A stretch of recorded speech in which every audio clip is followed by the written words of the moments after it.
Fighting on the front line, infantry returning fire in Afghanistan. Historically, this is a job reserved for the toughest of men. But the Army's former most senior female officer thinks it's time for that to change. Women should be judged on capability.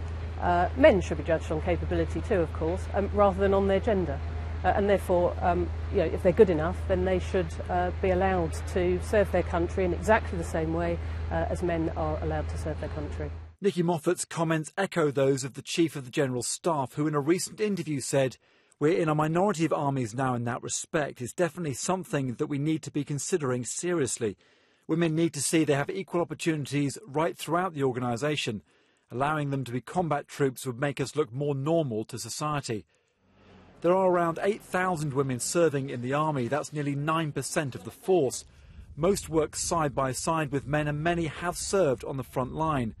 But none has ever been recruited to a purely combat role.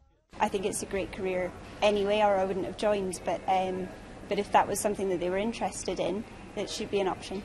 I think it would have been nice to have the choice, whether you wanted to do it or not. But I don't think infantry would have been for me.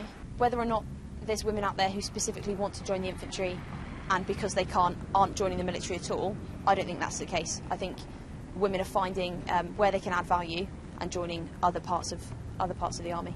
Countries like the US, Canada, France and Germany all already have women in their forward combat roles. The MOD here, though, remains unconvinced, in particular about putting women into those forward, close-knit tactical roles run by the infantry.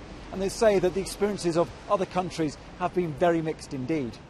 But former Brigadier Moffat doesn't think the UK has a choice but to change the way it recruits.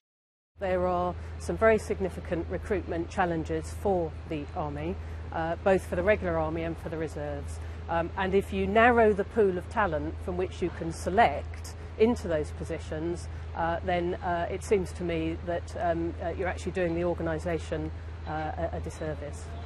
There is some hope for those women who do want to fight alongside the men.